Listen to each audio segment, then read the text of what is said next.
Eugène Diomine Dongala, ancien ministre de l'économie de la République démocratique du Congo, interviewé par la ACP sur la planification des infrastructures et la gestion financière de Kinshasa. Bonjour et merci de me donner la parole. Je connais bien les défis de Kinshasa, une ville qui grandit à toute vitesse avec près de 17,8 millions d'habitants en 2025.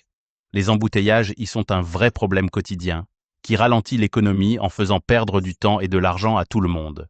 Je vais répondre à vos questions de façon simple et directe, en mettant l'accent sur des solutions concrètes qui peuvent changer les choses. En tant qu'ancien ministre de l'économie de la République démocratique du Congo, pouvez-vous donner votre avis sur la possibilité de financement des infrastructures à Kinshasa pour mettre un terme aux embouteillages qui freinent la mobilité urbaine?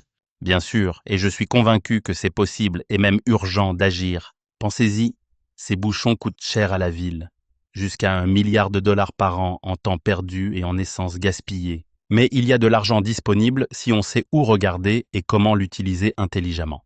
D'abord, le budget du pays peut aider. En 2025, l'économie de la RDC devrait croître d'environ 5,1%, ce qui donne plus de ressources pour entretenir les routes grâce à des taxes sur l'essence. Par exemple, pour des grands projets, comme de nouvelles avenues autour de la ville ou un système de transport rapide, il faut faire appel à des aides internationales. La Banque mondiale, par exemple, investit déjà beaucoup en RDC, avec 1 milliard de dollars récemment pour relancer un grand projet d'énergie comme INGA 3, qui pourrait aussi améliorer les transports en fournissant de l'électricité fiable. On peut obtenir jusqu'à 500 millions de dollars supplémentaires via des prêts à bas intérêt si le pays montre qu'il gère bien son argent. Ensuite, associons-nous avec des entreprises privées. C'est possible de signer des accords où des investisseurs construisent les routes et les gèrent en échange de droits sur les péages.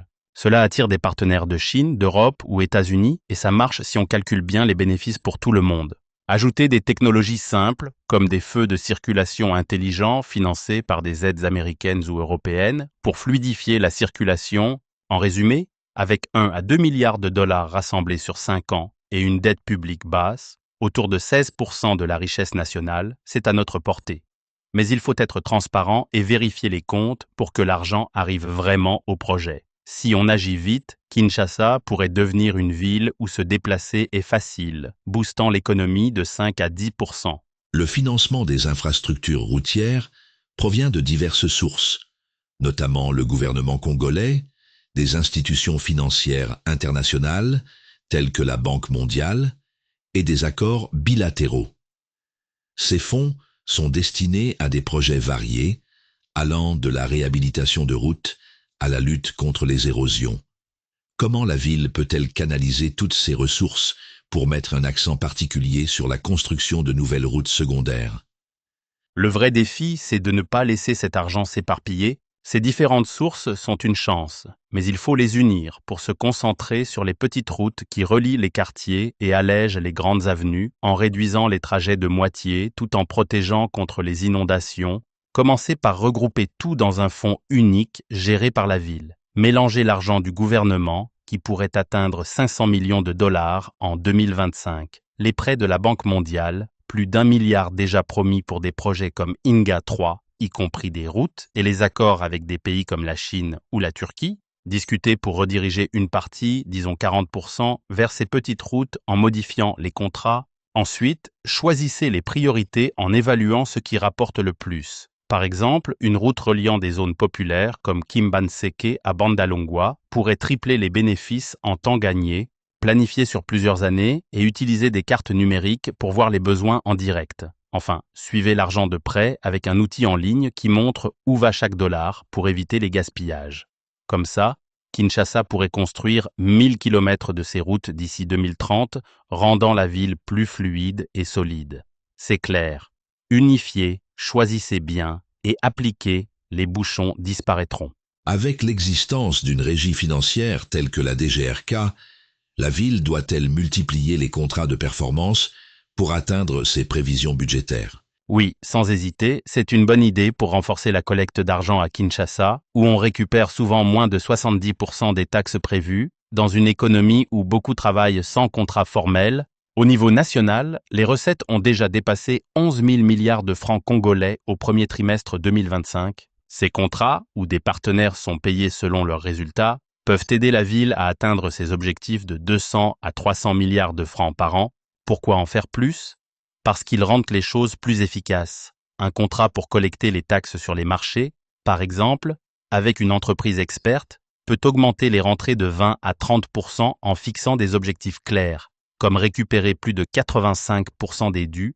J'en ai testé au niveau du pays, en utilisant des systèmes informatiques pour suivre les paiements instantanément, en multipliant, un pour les taxes sur les terrains, un autre pour les permis d'affaires. On couvre plus de domaines et on obtient de meilleurs résultats avec des récompenses basées sur les performances, mais attention à ne pas en faire trop.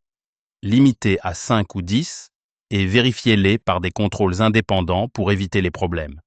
Inspiré de ce qui marche ailleurs en Afrique, ça rend la collecte plus solide et durable. Allez-y, plus de contrats intelligents et les budgets seront atteints. Que doit faire la ville pour rentabiliser les taxes, redevances et redevances assignées aux propriétés des contribuables?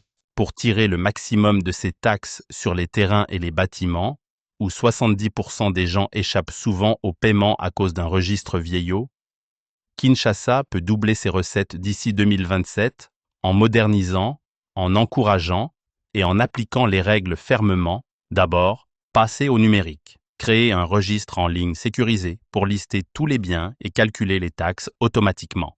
Comme dans d'autres villes africaines, ça peut augmenter les rentrées de 50%. Ensuite, motiver les gens. Offrez des réductions de 20% pour ceux qui perdent en avance et des pénalités progressives pour les retards, ce qui encourage plus de paiements sans forcer trop. Enfin, appliquez les règles. Faites des contrôles aléatoires, utilisez des drones pour repérer les biens non déclarés et informez les habitants sur l'importance de payer. Visez un bon équilibre avec des taxes plus basses pour les petites propriétés et plus hautes pour les grandes, pour que ce soit juste, selon la loi de finances 2025, qui ajuste les impôts sur les entreprises à environ 30%, ça s'aligne bien. Au final, cet argent servira aux routes et aux services, transformant les biens des habitants en une source stable pour la ville. Kinshasa humanisé, modernisé, motivé, appliqué pourrait être un bon slogan de gestion des infrastructures. Merci pour ces questions. Je suis ouvert à approfondir encore plus le sujet. Monsieur le ministre honoraire Eugène Diomine Dongala, je vous remercie.